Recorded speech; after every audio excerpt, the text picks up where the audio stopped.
pendant le reportage de mariage. Donc, pour commencer, j'ai un joli sac en cuir Paul et Marius, ici, tu vois. Ça, honnêtement, on s'en fout un peu. Voilà, moi j'aime bien parce qu'il est joli, ça fait classe. J'aime bien arriver sur le mariage en mode classe, entre guillemets, et pas en mode photographe geek, tu sais, que le sac à dos noir avec plein de rangements de ci, de là, ça fait un peu trop action man à mon goût. Mais c'est vraiment un goût, on s'en fout un petit peu.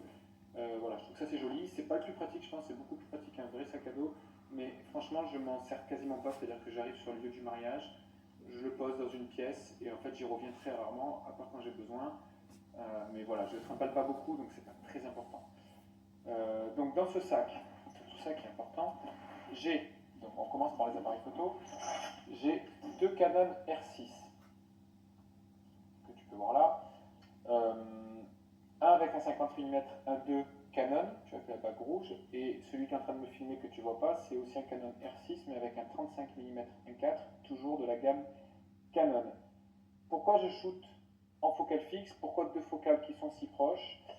La focale fixe, pour moi, ça a été une révélation énorme le jour où j'ai commencé à m'en servir. J'ai fait de la photo depuis, je pense, 2006-2007, peut-être même un petit peu avant, peu importe. Le jour où j'ai acheté ma première focale fixe, je pense que c'était en 2009, c'était un 40 mm 2.8 sur un appareil APS-C, donc c'est-à-dire un appareil photo avec un capteur un peu plus petit. Donc du coup, ça équivalait à 60 mm, peut-être 65 mm, grosso modo.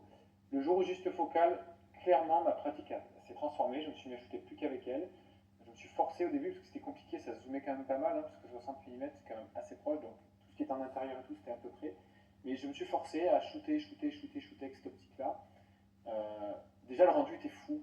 Les images étaient beaucoup plus nettes que mes zooms de base que j'avais qui n'étaient pas GG. Et le 2.8 tout le temps, incroyable. Le bokeh était incroyable et j'ai pour la première fois eu l'impression de faire des vraies belles photos.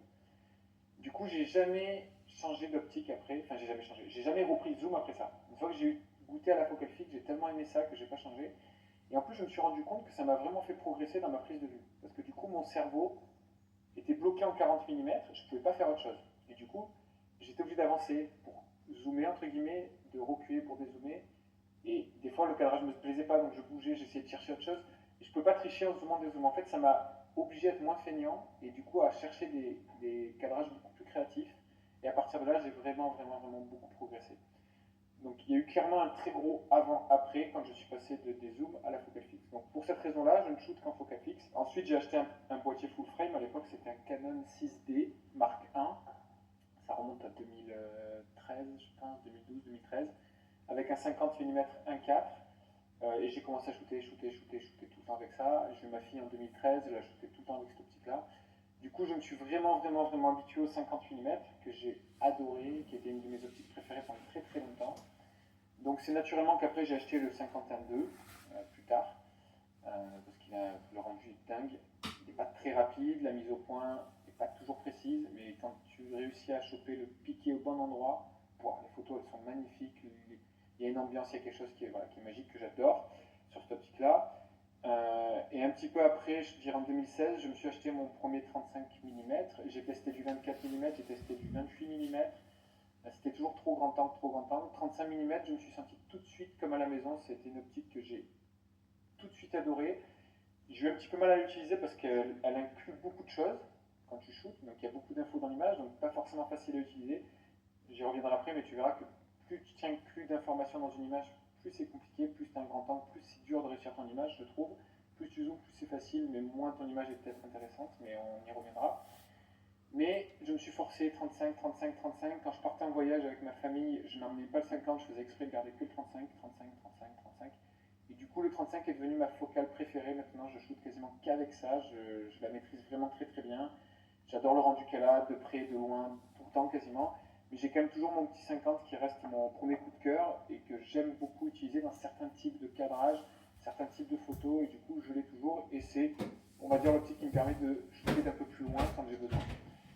En général, le duo qui se fait, c'est soit 24-50, soit 35-85. J'ai tout essayé, hein. J'ai essayé le 85 qui pour moi joue beaucoup trop, je ne sais pas où me mettre. l'impression d'être soit toujours trop près, soit toujours trop loin, j'aime vraiment pas. Et 24, c'est l'inverse, c'est toujours trop, ça déforme trop, donc ça me plaît pas. Et du coup, je suis bien avec mon 35 et mon 50. Certains diront que c'est trop proche. Dans la façon que j'ai de les utiliser, non. Parce que j'utilise vraiment pas du tout de la même façon, pas du tout dans le même contexte. Et du coup, ça donne. Voilà. Moi, c'est comme ça que je suis à l'aise. L'idée que je veux te faire passer, c'est qu'il n'y a pas de règle, il faut que tu trouves, toi, les optiques qui te conviennent, celles avec lesquelles tu te sens bien, et tu shootes avec.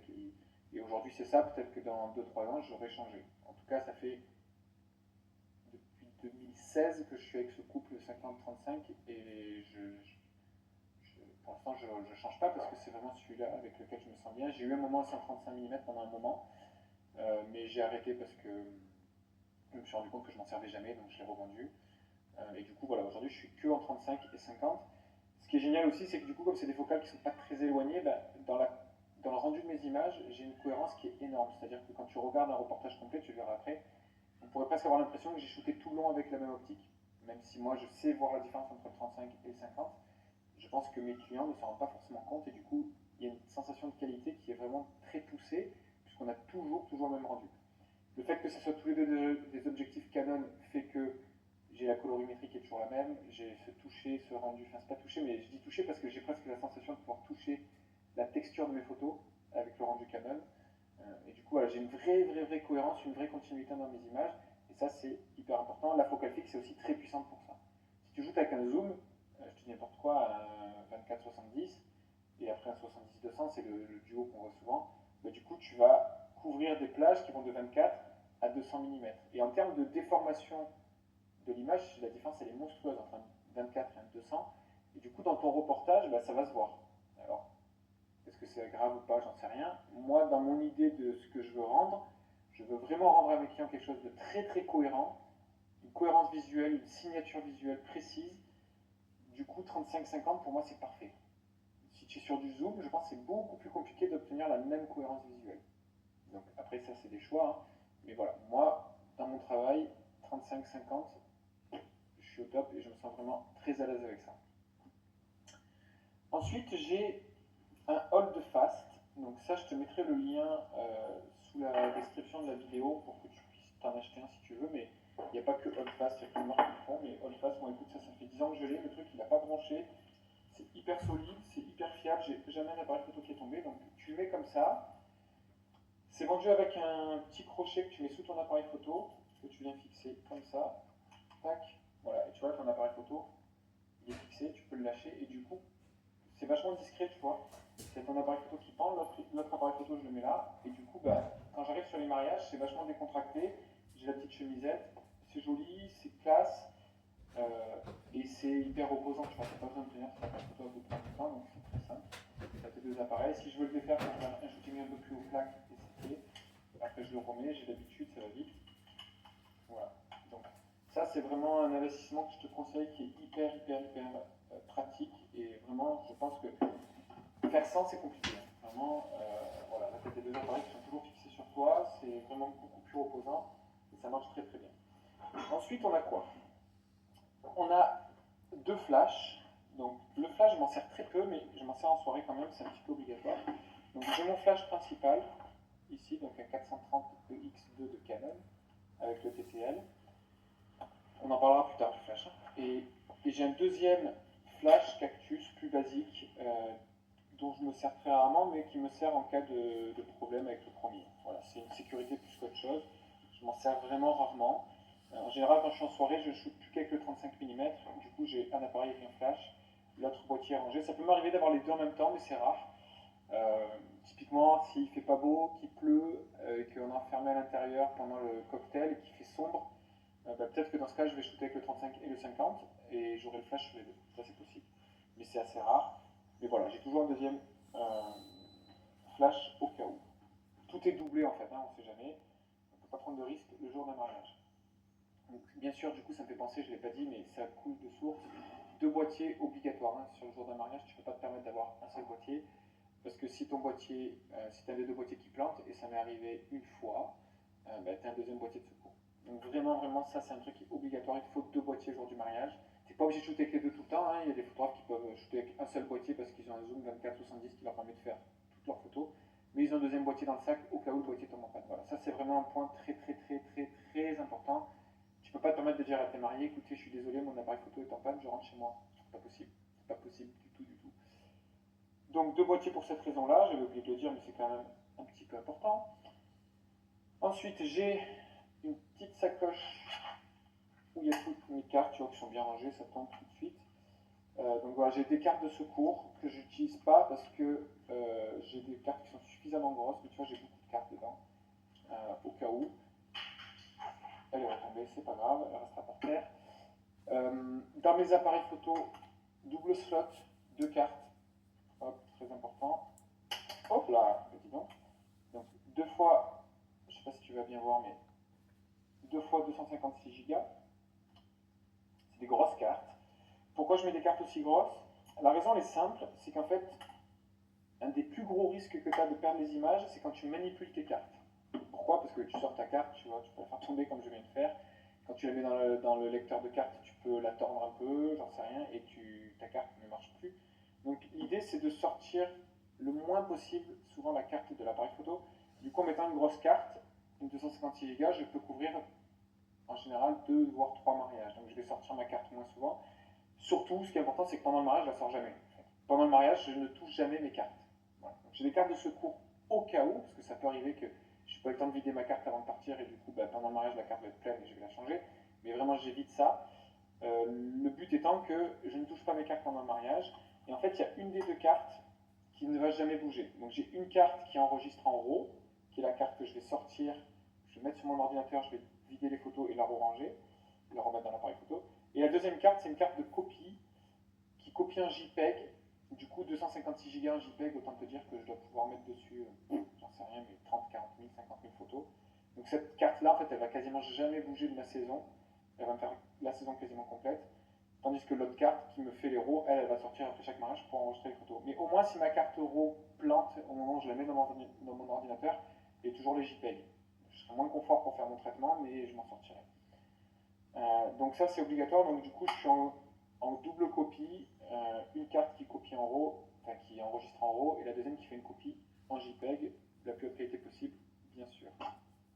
Donc des cartes de rechange au cas où. Les batteries, ça c'est très important. Hop, donc j'ai 6 batteries sur moi, donc une dans chaque appareil, plus 4 de rechange. Je t'en parlerai juste avant le reportage, tu verras, j'ai toujours 2 batteries sur moi. Et un détail important, j'ai gardé le petit socle là, sous la batterie. En fait, quand j'ai une batterie avec le socle rangé, comme ça, je sais qu'elle est pleine. Si la batterie est comme ça dans mon sac, c'est-à-dire qu'elle est vide, et du coup, ça sert à rien que je m'en resserve. Donc, ça, c'est une petite astuce toute bête, mais au moins tu sais quelles batteries sont pleines et quelles batteries sont vides. Ça m'arrive des fois sur les mariages qui durent très longtemps de prendre mon chargeur en plus pour pouvoir recharger mes batteries pendant la soirée, parce que des fois, si je commence à 8h du mat et que je vais jusqu'à 2h du matin, ça arrive très rarement, mais ça peut arriver. 6 batteries, ça va être un peu juste. Dans ce cas-là, je prends mon chargeur, comme ça pendant la soirée, je peux recharger une batterie et avoir de l'avance. En général, j'en utilise 5 de batterie, 4,5, 5. Je vais quasiment jamais utiliser les 6, mais voilà, c'est fait exprès, hein. Le but c'est d'avoir de la marge et de ne pas être à court de batterie à un moment donné dans la journée. Donc j'ai mes batteries comme ça, et j'ai pareil pour mes flashs, c'est-à-dire que dans mon flash, j'ai des batteries qui sont pleines, enfin des batteries, c'est des piles rechargeables, et j'ai un deuxième jeu qui est prêt. Voilà, donc j'ai mes 2 flashs qui sont remplis tous les deux avec 4 piles, et en plus j'ai encore un set de 4 piles. Donc en fait j'ai 12 piles toujours pleines. J'ai jamais changé mes piles pendant le mariage. C'est-à-dire je recharge toujours avant, j'utilise le flash pendant la soirée et j'ai jamais eu besoin de changer mes piles. Même une journée où j'utilise beaucoup le flash, s'il pleut par exemple et que je m'en sers pendant la journée, j'ai jamais eu besoin de changer les piles dans la journée, mais on ne sait jamais, j'ai des spares au cas où. Je pense que je t'ai tout dit sur mon matériel, tu as toutes les infos, donc maintenant on va se retrouver dans la prochaine vidéo où je